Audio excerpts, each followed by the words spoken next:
Drake versus Kendrick Lamar, one of the biggest rap beefs in history. Two of the most popular stars in all of music. From every diss track released to the countless trolls back and forth, this is Drake versus Kendrick Lamar explained in 5 minutes.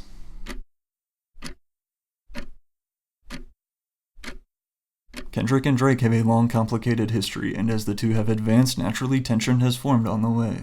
But to publicly ignite this beef in front of the eyes of literally everyone, including Elon Musk, back in March on Future and Metro Boomin's highly anticipated collab album, Kendrick Lamar popped up with a surprise guest feature verse on the track like that. However, although as we'll see in a second, Drake would claim that this song didn't actually start the beef, Kendrick was, quote, choosing violence with bars like, F sneak diss and first person shooter, I hope he came with 3 switches. Mother F the big 3, man, it's just big me. Kendrick was referencing Drake and J. Cole's first person shooter song off Drake's 2023 album. Then, as the other member of this, quote, big 3, J. Cole would actually be the first to respond back to Kendrick Lamar. But it didn't last long, as the outro track to his new Might Delete Later mixtape in April came 7-minute drill, which included multiple light jabs at his former collaborator. Living up to the project's name though, just 2 days later Cole would not only delete the song off of streaming platforms, but also apologize to Kendrick on stage at his Dreamville festival.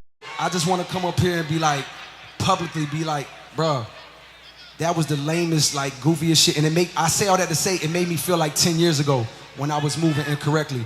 And if you want to hear more about rappers apologizing to Kendrick, I actually did a full video about it on my main channel.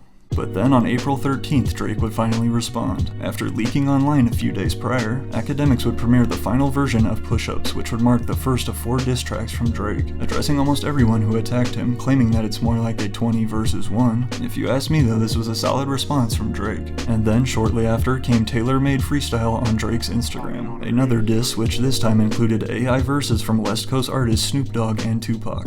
Tuesday, April 30th. Well, on this random morning out of nowhere, Kendrick dropped his 6-minute track Euphoria on his YouTube channel, basically responding back to everything Drake said in the most Kendrick way possible, labeling himself as Drake's biggest hater. This time it was Kendrick's turn to go back to back. May 3rd, 2024. To kick things off in the morning came another track from Kendrick on Instagram titled 616 in LA, with a title and reference to Drake's timestamps. But just a few hours later came Drake's response on YouTube with even a little music video, the 7-minute track Family Matters, rapping over 3 different beats saying that not only is Kendrick and his wife's relationship riddled with abuse and problems, but also that one of their kids might actually be Dave Freeze, former TDE president and also co-founder of Kendrick's new label PG Lang. However, Kendrick Lamar wasted no time and released a response on YouTube within literally the same hour, stomping on Drake's momentum. Titled Meet the Grams, Kendrick would reveal that Drake has allegedly been hiding another child, this time an 11-year-old daughter, along with continuing that Drake is a fan of children and keeps multiple of similar interest men around him in his camp.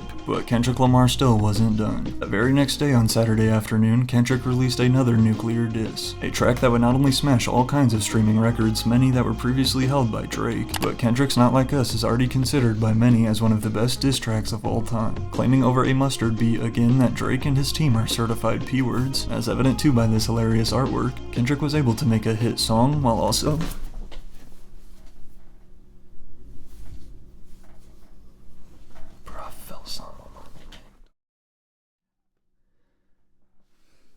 Kendrick was able to make a hit song while also, in many people's eyes, nailing the coffin in this beef. However, according to Drake though, he had some news to share that was about to change everything. Just 1 day later, on that Sunday, Drake would release The Heart Part 6 on his YouTube channel, featuring a comment by Dave Free of heart emojis under a post of Kendrick's kids and obviously trolling with his Heart series title. Drake would claim that in a twist of events, he fed Kendrick Lamar false information to make him look bad. We plotted for a week and then fed you the information. A daughter that's 11 years old, I bet he takes it. You so thirsty, you not concerned with investigation. Closing with almost an entire minute of Drake just talking about how he's basically over the beef now. Unsurprisingly, The Heart Part 6 would be the last diss track released from Drake or Kendrick, at least as of this video. This battle is over, Top Dog tweeted a week later. A win for the culture while keeping it all on wax. Good times, summer vibes up next, Drake posted on his story. As it stands, this series of diss tracks back and forth between Kendrick Lamar and Drake appears to be over. However, by no means is there beef.